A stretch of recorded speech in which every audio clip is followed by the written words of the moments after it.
आङो मिडिया पार्सनसिम गोजोन फुंबिलिनि हामलायनाय बावनाय थाबाय। जोङो दिनैनि बे बायदांस्रि गेजेर आरो गोजौ फरायसालिनि गेलेग्रा फोथाराव फैगौ 77थि बर' थुनलाइ आफादनि जोनोम सान गायसनथाइ सान बेखौ फालिनो थाखाय जों दिनै नैबे खुन्थिया गायसननाय जाबाय।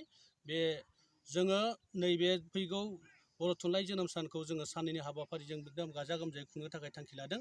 15 आरो 16 बे साननैयाव दा जोङो दिनै गाहाय खुन्थायाव गायसननाय जाबाय। जोंनि बे हाबाफारियाव जोङो रायदाव आफाद आरो जोंनि जिल्ला आफाद, गुदि आफाद, रायजो राजाखौ लानानै जों खौसेयैनो गासै आफादफोरखौ लानानै जोङो फैगौ बे बर' थुनलाइ जोनोम सानखौ गाजा गोमजायै खुंगोन। आरो जों बेयाव हाबाफारि बायदियै लानाय जादों। जोङो नाजादोंमोन मिरु आफादनिफ्राय सासेसो आलासि लाबोनो, नाथाय जोंनिया एसे हरखाब जानायलाय जों बिथांमोनखौ मोननो हायाखिसै। बेनिखायनो जों गाहाय आलासि महरै जोंनि नैबे फैगौ 16 नभेम्बराव गाहाय आलासि महरै जोंनि ओनसोलनि सयदुवार जौमा फरायसालिनि माने प्रिन्सिपाल डक्टर किशोर राजपुत सिंह बिथां सारखौ जोङो गाहाय आलासि महरै मोननो हादों। जोबोर माने गोजोननाय मोन्दों जों बिथांखौ जोंखौ जोंनि नैबे माने फैगौ बर' थुनलाइ आफादनि जोनोम सानाव जों गाहाय आलासि महरै फैगोनखौ बिथाङा बिबुंथि होनायलाय जों जोबोर गोजोननाय मोन्दों। बेजों लोगोसेनो जोङो बिटिआर हालामनि मैखोम EM बिथां राकेश नार्जारि बिथांखौ जोङो राकेश ब्रह्म बिथांखौ जोङो जोंनि नैबे हाबाफारियाव जोङो एपइन्टेड स्पिकार हिसाबै जोङो मोननो हादों। आरो बिदिनो जोङो बर' फरायसा आफादनिफ्रायबो लोगो नेहाथारि मानगोनां निजोम बसुमतारि बिथांखौ जोङो मोननो हादों।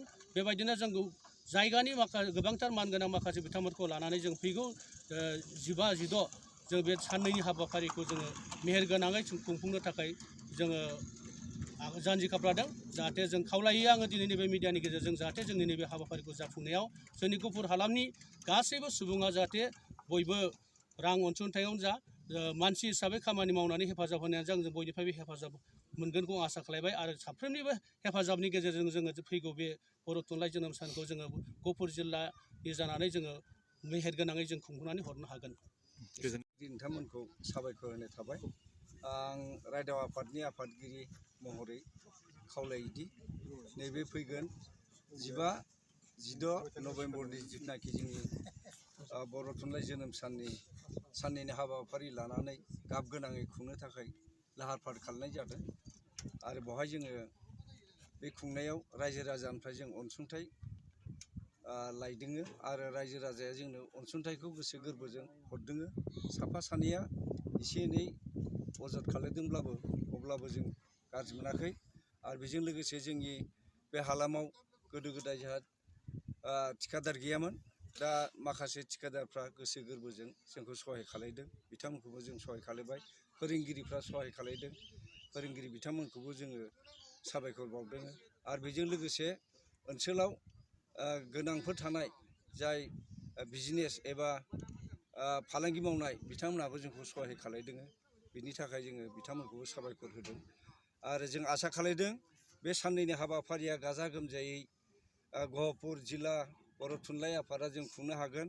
आलासिफोरखौ लेंहरनायाव जोंहा आफादगिरिया दहाय बुंलांबाय। बेजों लोगोसे जोंनि देंखोगिरि हिसाबै जोङो मोनाबिलि हारिमु रावदि बसुमतारि मोनाबिलि हारिमु बिलिफाङाव जोङो हांख्रायहरदों बुदां बल्लभ, जाय बिथाङा आसामनि बिख्यात देंखोगिरि।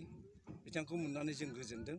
आरो बेजों लोगोसे जोंनि ओनसोलनि उन्दै उन्दै देंखोगिरिफोर थागोन, जाखांफुनाय देंखोगिरिफोर थागोन। बिथांमोनखौबो जोङो हांख्रायहरदों।